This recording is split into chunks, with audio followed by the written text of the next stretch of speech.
Where's the ATM card? Let me handle it, Donald said to me as I battled cancer and endured a hospital stay.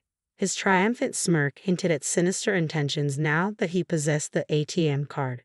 Just so you know, there's $500,000 in there. Handle it well, I informed him, trusting him not just as my husband but also as a part of my carefully laid plan. I disclosed the ATM card's location, aware of the risks but determined to turn the tables. When I returned home hoping to retrieve some belongings, I found a divorce application on the table, confirming my suspicions. The ATM card was gone, the operation successful. To anyone else, it might have seemed like a hopeless situation, but for me, it was just the beginning of my revenge. I'm Emily, a housewife in my 40s. Initially, Donald and I had a problem-free marriage, but it all soared due to Donald's true nature. A deception that started 2 months into our marriage. He masqueraded as a kind, caring husband but revealed a belief that a wife must always prioritize her husband, underpinning his terrible personality. Donald constantly subjected me to harsh words, believing a wife should be subordinate. You should always listen to what your husband says, was his mantra. Failure to fulfill his whims would prompt cruel remarks like, "Aren't you capable of listening to your husband? You're a failure as a wife." His demands extended to household chores, insisting on washing his clothes separately and having his room cleaned first, no matter how unreasonable. Even meals were subject to his unpredictable moods. A wife's job is to serve what her husband wants to eat, he'd say, rejecting even his favorite dishes if they didn't suit his fancy. It was unreasonable, yes. I am Donald's wife, but that doesn't make me omniscient or capable of reading his mind. If he didn't want to eat something because he wasn't in the mood, he could have simply told me beforehand what he wanted. But Donald never did that, making it increasingly difficult to cater to his whims. I was honestly fed up with his childlike tantrums. It became unbearable. Yet I knew I couldn't ignore his demands completely because each mistake I made worsened the atmosphere at home and further deteriorated our relationship. Living under such forced conditions was taking its toll. While doing household chores, I lost consciousness, collapsing with a loud noise that alerted a concerned neighbor. They contacted the building manager, who found me and called an ambulance. Taken to the hospital and regaining consciousness, I was immediately admitted for tests. My wishful thinking, hoping they wouldn't find anything wrong, was shattered when I was diagnosed with cancer. Whether it was caused by stress or not, I experienced severe dizziness that left me unable to stand. A nurse had to support me as I sat down suddenly. The doctor advised me to contact family members. I tried reaching out to my parents' home, but my mother had passed away a few years ago, and my father needed care, living with my brother and his wife 3 hours away by plane. It was impossible for them to come quickly. I called Donald, but only reached his voicemail. Leaving a message, I realized he had turned off notifications for messages from me, likely meaning he wouldn't notice it promptly. I could have gone to retrieve my belongings myself, but the doctor advised against it, so I reluctantly gave up on that idea. Hours later, Donald finally contacted me with a brief message. "I'll come to the hospital tomorrow. Wait for me." His message lacked any concern for my condition, leaving me uncertain if he would even bring my necessities. His indifference felt like a heavy burden. Earlier, I had explicitly asked Donald to bring my belongings that day. I urgently needed a change of clothes and toiletries left at home. Despite my repeated messages, there was no response. After hours of distress, Donald finally read my messages and bluntly replied, "Shut up and be quiet." Considering my urgent need due to being hospitalized for cancer, his response was shockingly disappointing. Honestly, I hadn't expected much from Donald to begin with. True to form, he didn't show up at the hospital that day. I tried to be realistic, but a part of me couldn't let go of hope, making my first day in the hospital even more difficult. The nurses sympathized with me, which only added to my emotional pain. The next day around noon, just as promised, Donald showed up. Casually, he remarked, "You look healthier than I thought. I expected you to be more frail." His comment infuriated me. "Just put down the bags and leave," I said angrily. Tilting his head, Donald responded, "What bags?" My frustration boiled over. Wasn't he supposed to bring my things? Unable to contain my anger, I glared at him. "What's that look for?" he snapped back, clearly annoyed. His unreasonable behavior pushed me to my limit, but I tried to stay calm. "Then why are you here if you didn't bring my things?" "There's no point." "I had another errand," Donald replied in a confused tone to my angry question. "Another errand? What is it? I pressed impatiently, exhausted from anxiety and sleep deprivation. Donald hesitated, as if debating whether to say something. If you have something to say it now, I urged him. Finally, with a laugh, Donald revealed his true intention. Where's the ATM card? Let me manage it. Trust me. His request suddenly made sense. He had come to take control of the ATM card, aiming to seize our savings for his own use.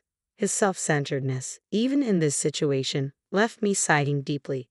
Yet Donald appeared unfazed, smiling as if nothing else mattered. Unable to tolerate his behavior any longer, I decided to act. There's $500,000. Please take care of it, I told him firmly. Donald's reaction was a mix of surprise and delight. To provide context, both Donald and I had been ordinary office workers before marriage, never earning a fortune. So where did this wealth come from? The answer: stocks. I had started investing after becoming the housewife, following a friend's suggestion. While managing household responsibilities, I recently made a significant profit in the stock market. Initially intending to keep this $500,000 secret, fearing Donald's selfish actions if he knew about it, my desire for revenge drove me to reveal its existence. Donald's reaction to the unexpectedly large amount confirmed my suspicions. Smiling gently at him, I said, "The ATM card is in the third drawer of the shelf. You'll manage it, right?" Donald seemed dumbstruck but quickly regained his composure. "Understood," he replied energetically. It appeared he had fallen perfectly into the trap. "I'll leave the rest to you," I said as he briskly left the room. Unaware of the obvious trap, Donald seemed convinced everything was going according to his plan. However, withdrawing such a large sum wouldn't be easy. Fortunately, it was a holiday, and the bank's counters were closed. Donald, occupied with work the next day, wouldn't likely withdraw the money until the evening, giving me enough time to execute my revenge plan after discussing it with my doctor. I was granted permission to leave the hospital briefly, and tomorrow my revenge would unfold. Unable to wait until then, I decided to return home to retrieve my belongings. This was merely a pretext. My real goal lay elsewhere. Despite missing home dearly even for just a day, I knew Donald would be at work, leaving the house empty. Upon entering, I spotted two papers on the living room table, a divorce application and a hastily written letter. "Sorry for the rush, but let's get divorced. Please write and submit the divorce application," the letter read. With caution, I checked the shelf and confirmed my suspicion. The ATM card was gone. Donald had taken it. Ordinarily, one might feel dismayed at such a significant sum being stolen, but I couldn't help but smile. "Operation successful" slipped out of my lips. If Donald had been present, he would have been furious, wondering what I meant. First, I filled out the divorce application. Then, I gathered the essentials needed for my hospital stay and left the house we had shared for so many years. Of course, I submitted the divorce application on my way out, severing all ties with him. Back at the hospital, I prepared for the challenges ahead, discussing various matters with my doctor. Later, while relaxing in my hospital room, I noticed several missed calls on my phone, all from Donald. He had also sent messages asking how to withdraw the money or something similar. Not wanting to disturb my roommate, I moved to the common area where phone calls were allowed and returned Emily's call. "Finally, I can't withdraw the money. Please tell me how to do it." Donald's voice sounded more frantic than I had imagined. Clearly, he needed the $500,000 immediately for some urgent reason, but I felt no obligation to help him. "If you can't withdraw it, just give up," I replied coldly, my distress evident in my tone. "Don't be so harsh. We were husband and wife after all. Maybe we should help each other out," Donald pleaded. "What nonsense about being husband and wife, about helping each other," I retorted sharply. Donald's actions betrayed nothing noble. He was driven purely by greed. There was no way I would entertain Donald's appeal to sentiment. "Are you having trouble withdrawing the money?" I asked, trying to maintain some semblance of detachment. "Yes, I urgently need the $500,000. Please help me." Donald's voice trembled with desperation. It was the weakest I had ever heard him. The thought of Donald being so cornered almost made me laugh, but I decided to confront him with the harsh reality. "The method is correct, but the ATM card you have now won't work anymore," I stated bluntly. Donald's voice rose in disbelief. "What do you mean? Normally, an ATM card should work." "It's true. An ATM card should work, but the one you have is now useless," I informed him firmly. "Why?" Because I filed a theft report earlier today. That ATM card is just a piece of paper now, useless to you, I declared calmly. Silence followed on Donald's end, likely shock settling in. Earlier that day, I had stopped by the bank and reported the card stolen. Donald had taken my ATM card without permission, intending to claim the $500,000 I had earned for himself. His actions were clear theft, and filing a report was the right course of action. The ATM card he had could no longer access the funds. Moreover, our marriage was over, removing any claim he might have had as a spouse. How does it feel to be tricked by the woman you looked down upon? I couldn't help but add with a hint of satisfaction. I don't know what you wanted the $500,000 for, but I'm not foolish enough to hand over such an amount under these circumstances, I continued firmly, exhausted by his pleas. I need the $500,000 right now. Please, I'll do anything. Just give me the money, Donald pleaded desperately. His urgency was palpable, but I couldn't fathom why he suddenly needed such a large sum. Why do you suddenly need $500,000? What have you done? I asked, the ominous silence hanging heavy as I awaited his response. Donald began to explain. 2 days ago, upon learning about the $500,000, he impulsively quit his job, expecting a windfall. He spent a large portion on gambling, accumulating a debt of $300,000. Now, lenders were demanding repayment within a week, or his future was uncertain. Donald believed he could resolve everything with the ATM card linked to the $500,000. He continued living lavishly, assuming the funds were his. However, when he attempted to withdraw the money that evening, he discovered the card was useless. Now, without the $500,000, my future is uncertain, Donald admitted, his desperation evident. He had abandoned the divorce papers and shamelessly contacted me for help. I don't know what will happen if this continues. Donald's voice trembled with panic, and it seemed there was no falsehood in his story. His reckless actions elicited a deep sigh from me. Donald had done the unthinkable. Seduced by the allure of a large sum of money, he had recklessly spent $300,000 in just a few days. The old me, who had once tolerated his terrible behavior and modestly lived with Donald, might have extended a helping hand. But now I was a different person. There was no love left for Donald, and no matter how much he begged, I felt no pity, only a faint amusement that he thought I would care. Still, Donald hadn't given up. Please help me, you're the only one I have left, he pleaded desperately. His appeals grated on my nerves. I want to rid myself of this nuisance and focus on my treatment. This was a situation of Donald's own making. If he had shown concern for me as a husband and brought my things on the day I asked, I might have considered sharing some of the $500,000 with him, but he had chosen otherwise.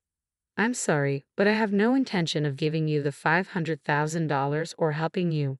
It's your own responsibility, I replied firmly, my tone unyielding and harsh.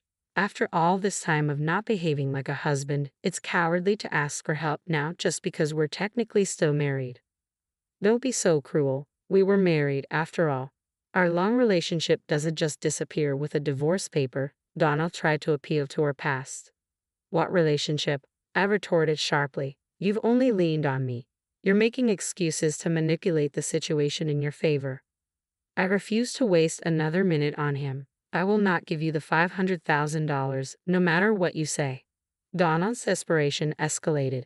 Please, Emily, I'm begging you. You're the only one I can turn to. If you abandon me, I don't know what will happen to me. Donald's tone implied blame directed at me for his predicament. But it was Donald's reckless spending that had brought him to this point. If only he hadn't splurged so carelessly, he wouldn't be facing such a dire future. If he hadn't cut me off thinking he had access to money, none of this would have happened. Stop making excuses. You're facing the consequences of your own actions. Handle it yourself, I told him firmly before ending the call. Ignoring several subsequent calls from Donald, I blocked his contact to ensure no further communication. With the divorce papers filed and submitted, Donald and I were officially strangers. Embracing my newfound freedom, I focused on battling cancer, which after a long struggle, I finally overcame. Upon discharge from the hospital, I learned from a friend that Donald's whereabouts had become unknown. Desperate after losing contact with me, he had tried to borrow money from his in-laws and friends. However, his urgent request for $300,000 raised suspicions, and no one lent him a penny. Donald's fate remained a mystery to me. but it was clear he was enduring more suffering than he could have imagined. A sense of deep satisfaction washed over me. Post-cancer, I moved out of the house I had shared with Donald, found a new home, and began working from home, relishing my independence. Thankfully, my finances were secure. Occasionally asked by friends if I would find new love, memories of my tumultuous life with Donald discouraged any thoughts of remarriage. I prefer